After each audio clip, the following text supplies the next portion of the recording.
பியகம பிரதேச சபையின் ஸ்ரீலங்கா பொதுஜன பெரமுன உறுப்பினர் சுபாஷின பிரமாத் மற்றும் அக்கட்சியின் முன்னாள் உறுப்பினர் சுஜித் ஹர்ஷன் உள்ளிட்ட ஒரு குழுவினர் கட்டட தொழிலாளி ஒருவரை துப்பாக்கியால் மிரட்டி தாக்கிய சம்பவம் குறித்து தற்போது விரிவான விசாரணைகள் நடைபெற்று வருகின்றன.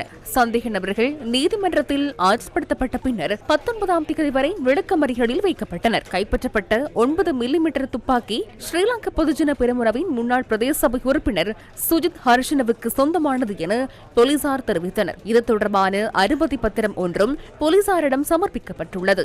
இந்த துப்பாக்கி கடந்த அரசாங்க காலத்தில் உயிருக்கு அச்சுறுத்தல் இருப்பதாக கூறி பெறப்பட்டுள்ளதாக போலீசார் தெரிவித்தனர். இது தற்போதைய அரசாங்கத்தால் நடத்தப்பட்ட துப்பாக்கி கணக்கெடுப்பிற்கு சமர்ப்பிக்கப்பட்டு மீண்டும் பெறப்பட்டுள்ளதாகவும் தெரியவந்துள்ளது.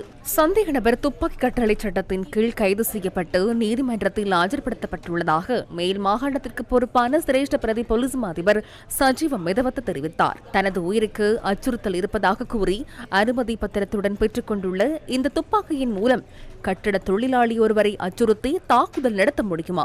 இன்று நடைபெற்ற ஸ்ரீலங்கா பொதுஜன பெரமுனவின் ஊடக சந்திப்பில் இது தொடர்பில் கேள்வி எழுப்பப்பட்டது.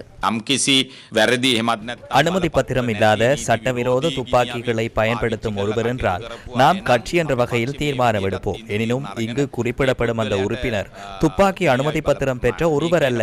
எனினும் அவருடன் சென்ற உறுப்பினர் துப்பாக்கி அனுமதி பத்திரம் பெற்றவர். எனவே அது தொடர்பில் தேட வேண்டும்.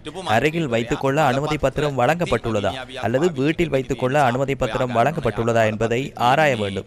சபுகஸ்கந்த போலீசார் விரைவாக செயற்பட்டிருந்தால் பாதிக்கப்பட்ட அந்த குடும்பத்திற்கு நிவாரணத்தை பெற்றுக் கொடுத்திருக்கலாம்.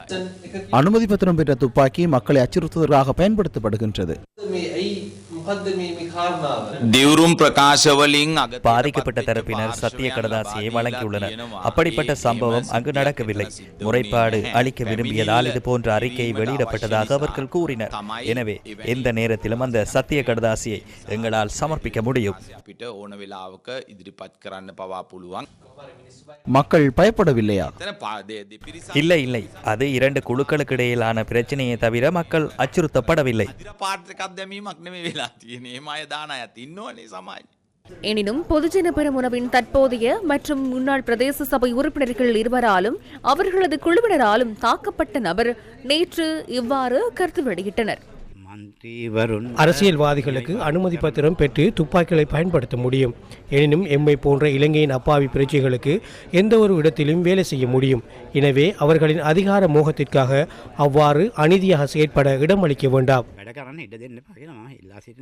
இதனிடையே ஸ்ரீலங்கா பொதுஜன பெரமுனவின் முன்னாள் ராஜாங்க அமைச்சர் பிரசன்ன ரணவீர சபுகஸ்கந்த போலீஸ் நிலையத்திற்கு நேற்று சென்று இந்த சம்பவத்தில் தலையிட்டதாகவும் தெரிவிக்கப்படுகின்றது. பிரசன்ன ரணவீர இந்த சம்பவம் குறித்து விசாரித்ததாக நாம் வினவிய போது போலீசார் தெரிவித்தனர். முன்னாள் ராஜாங்க அமைச்சர் போலீஸ் நிலைய பொறுப்பதிகாரியையும் சந்தித்துள்ளார். இதேவேளை சம்பவத்தை மேலும் முன்னோக்கி கொண்டு செல்வதை நிறுத்துமாறு விடுக்கப்பட்ட கோரிக்கையை அடுத்து சத்திய கடதாசி ஒன்றை வழங்கியதாக சம்பவத்தில் தாக்கப்பட்ட கனேகொட ஹேவகே நிமல் இன்று பிற்பகல் நாம் வினவிய போது தெரிவித்தார்.